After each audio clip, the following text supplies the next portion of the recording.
Good day mga boss, ang Macau Blackbirds matapos nga ang early exit sa Commissioner's Cup.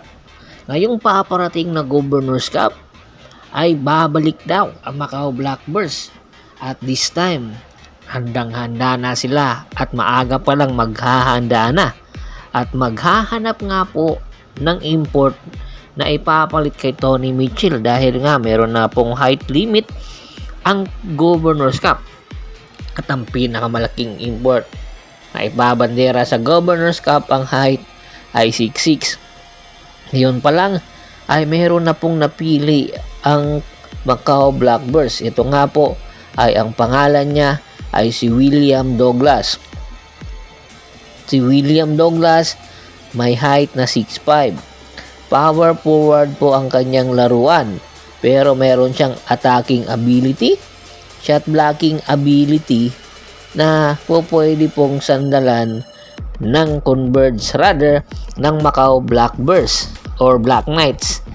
Sa kanyang college days sa NCAA Division 1 sa MCU Mustang ay maganda ang kanyang ipinapakita.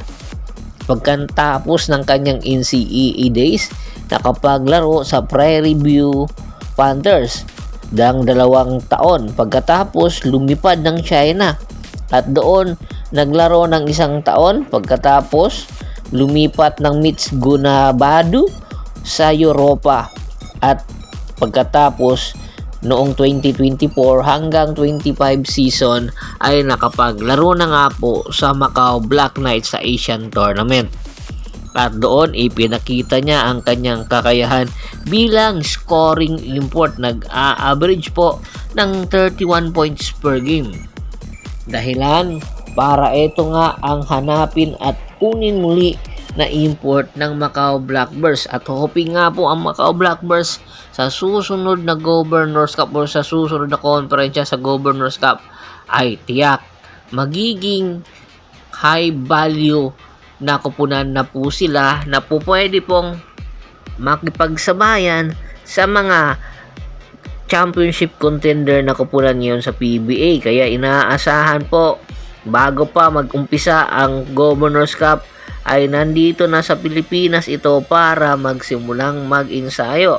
Samantala ang Converge Fiber Xers matapos nga ang early exit din, nakahanap na po ngayon ng mga ini-negotiate na import. Isa nga po sa tinitingnan or number 1 option ng Converge Fiber Xers bilang import sa paparating na Governor's Cup ay itong si KJ McDaniel. Height nito 6'6". Nakapaglaro sa NBA kung matatandaan po ninyo noong 2014 second round 32 overall pick ng Philadelphia 76ers. Ibang kupunan po ang pinaglaruan nito sa NBA. Pagkatapos po ay lumipat ng Pilipinas, nakapaglaro sa Tropang Giga, sa NLEX Warriors, sa Meralco Bolts. Tapos lumipat po ng India o Indonesia sa Pelita Jaya na kung saan nakakuha po siya ng kampyonato noong 2024. Naging most valuable player din po siya noong 2025. All defensive team noong 2025. Second team noong 2025 at 2-time Indonesian Basketball League All-Star. ACC Defensive Player of the Year din po ito noong 2014. Ito po yung mga career highlights nitong si KJ McDaniel. Ang isa sa mga tinitingnan po ng Converge Fiber Xers kung bakit nila kukunin itong si KJ McDaniels dahil sa kanyang experience sa PBA. Itong import na ito ay hindi talaga pang one-man show ito. Talagang team import po itong si KJ McDaniels. Nakikita po kasi ni Delta Pineda na kayang-kaya na makipagsabayan ito sa kanyang mga bataan, lalong-lalo na ang kinakailangan lang ngayon ng Converge Fiber Xers pagdating sa Commissioner's Cup, yung import na umi-score at dumidepensa at rumi-rebound. Pero ang kanilang magiging sentro ay si Justin Baltasar at ang kanilang power forward ay ito namang si Justin Arana. Kaya na maglalaro itong si KJ McDaniels ng 3 and 4 position. Kaya marami tuloy ang nagsasabi mukhang bagay na bagay itong si KG McDaniels para sa Converge Fiber Xers. At hoping nga etong maaga makapaglaro or makapag-ensayo ang Converge para nang sa ganon ay makita nila kung ano pa yung mga kulang nila at ano pa ang dapat i-improve.